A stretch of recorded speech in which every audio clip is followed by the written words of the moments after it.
অসমীয়া go back কোনে ক'বলৈ বিচাৰিছে কওক এতিয়া কোৱা অসমীয়া গো বেক তাৰ দম আছে কোৱা এতিয়া তাৰ সাহস আছে সকলোকে কৈছো কোনে আমাৰ মানুহক মাৰিছে কিন্তু এটা এটা কোবৰ কিন্তু হিচাপ লোৱা হ'ব এই কথাটো যদি নাজানে হা কোনো নাজানে অসমীয়া গো বেক দি দিলে ইয়াতে তোমালোকে দেখিছিলা নেকি আছিলা দিনত ইয়াতে দিনত আছিলা নেকি কাম কৰাৰ মানুহ আজি অসমীয়া গো বেক কোনে দিলে আছামিজ গো বেক বুলি কৈছে হা আমাৰ দোকান বন্ধ যাব গম নাপায়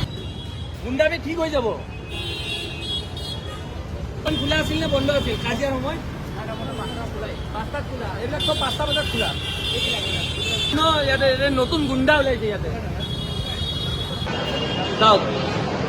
গতিকে দুৰ্ভাগ্যজনক কথা এইখন অসমত আমাৰ স্পষ্ট কথা থলুৱা তিলঞ্জীয়া মানুহৰ দপদপনি থাকিব লাগিব এইখন অসমত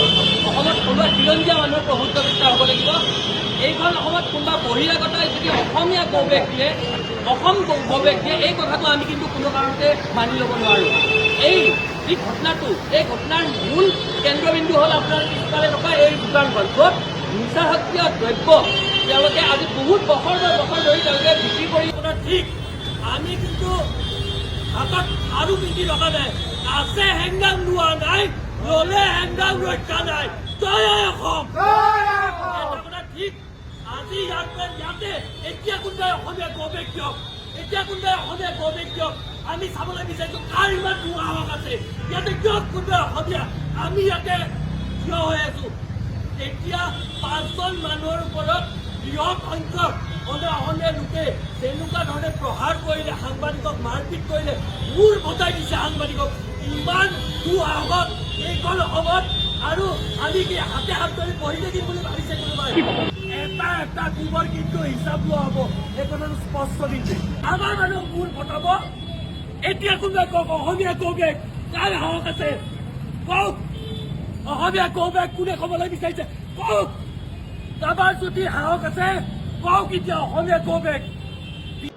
আজি গুৱাহাটী মহানগৰীত যিটো দুৰ্ভাগ্যজনক ঘটনা সংঘটিত হ'ল সঁচাকৈ আজি এজন অসমীয়া হিচাপে আমি অত্যন্ত দুখ প্ৰকাশ কৰিছোঁ আজি ইয়াতে গুৱাহাটীৰ চেৰাপবাটীত কেইজনমান অনা অসমীয়াই অসমীয়াৰ ওপৰত প্ৰহাৰ কৰা এক ঘটনা পৰিলক্ষিত হোৱা আমি সামাজিক মাধ্যমত দেখা পালোঁ তাৰ পাছত এতিয়া আমি তাতে উপস্থিত হৈছোঁ উপস্থিত হৈ আমি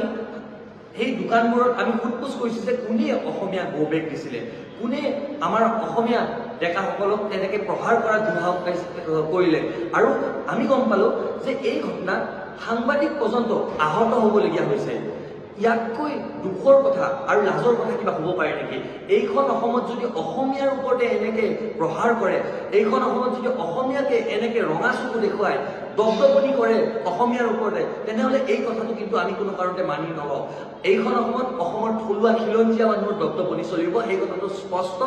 আৰু যদি কোনোবাই ভাবিছে যে আমাক ৰঙা চকু দেখুৱাই এইখন অসমত আমি অসমীয়াসকলে সকলোকে মৰমেৰে আঁকোৱালি ল'বলৈ বিচাৰোঁ কিন্তু আমাৰ যিখিনি মৰম আমাৰ যিখিনি সহজ সৰলতা সেইখিনিকে যদি কোনোবাই দুৰ্বলতা বুলি ভাবিছে তেনেহ'লে তেওঁলোকে মূৰ্খৰ চকুত বাস কৰিছে আৰু ভৱিষ্যতে যেন এনেকুৱা ধৰণৰ কাৰ্যকাৰখানা সংঘটিত নহয় তাৰ বাবে আৰক্ষীসকলে চোকা দৃষ্টি দিব লাগে আৰু যিসকলে এই ঘটনাটো সংঘটিত কৰিলে আমাৰ সাংবাদিকক আহত কৰিলে আমাৰ যিখিনি অসমীয়া লোক তেওঁলোকৰ ওপৰত প্ৰহাৰ কৰিলে তেওঁলোকক অনতিপলমে কৰায়ত্ব কৰিবলৈ আমি দাবী উত্থাপন কৰিছোঁ।